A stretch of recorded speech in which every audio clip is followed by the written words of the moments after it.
Grace and peace, family. I hope everybody's feeling blessed today. Let's get into today's topic. So, I had someone say that the reason why they think God does not exist is because if He existed, He wouldn't have allowed you to go through so much pain. He wouldn't have allowed things to end so abruptly in your life.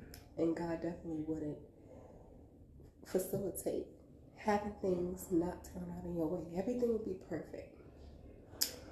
This one was a good one because I was like, oh, the rebuttal's about to be amazing. So let me hit you with this. That is actually not the reason why you know God does not exist. That's the reason why you know God does exist. And I'm going to show you how. All of your pain, all of those scenarios that you went through, they were all purposeful.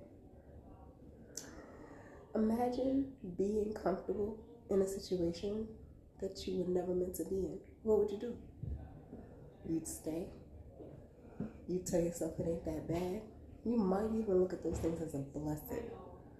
When in all actuality, long term, they were completely constructed to destroy you from the inside out.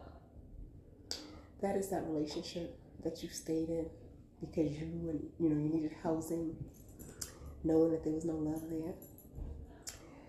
That's that marriage you allowed yourself to continue to stay for your children, thinking you're doing what's best for them, but really you're just teaching them to settle. That is also that job that you refused to leave because the pay was good, but you were unhappy and unfulfilled.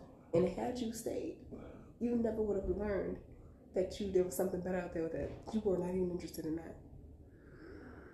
God constructs those areas of destruction to bring you into areas of success. And it works every time.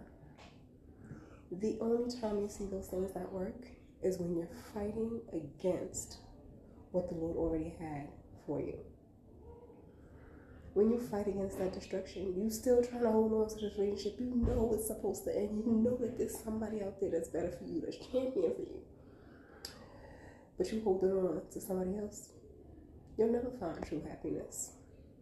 So not only does He have to destroy it, He has to make sure that you don't ever tell yourself to go back.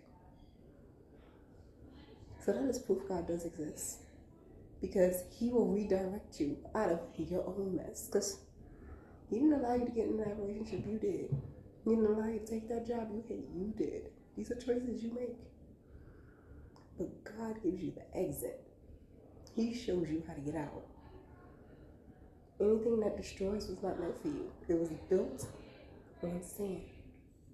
And the Bible tells us anything built on sand shall not succeed. It shall not continue. You want solid foundations. So let the sand fall. Let those shaky houses fall. And trust the process. Because the moment you surrender to the process, things happen amazingly. For myself, it wasn't until I decided that I no longer wanted to be in a marriage that was lopsided, that did not help me become who I needed to be, that I saw all the good things. But to get out, I had to fight to get out. The month after I completely severed ties with my marriage, I lost everything in a flood. But I knew it was coming because I told God that I surrender. Take it from me. I lost everything. And when I left that house, after losing everything, there were no tears. There was satisfaction within my soul. I was filled with gratitude because I knew that that was the beginning, not an ending. Trust the process. Because trusting that process gave me everything that I wanted for myself. Everything I thought that I needed a person who could not love me properly could bring for me. No. It was me. And it was trusting God that brought it. I'm going to leave this right here. Feel free to comment. Share your testimony. I want to hear some testimonies. Love and light and peace.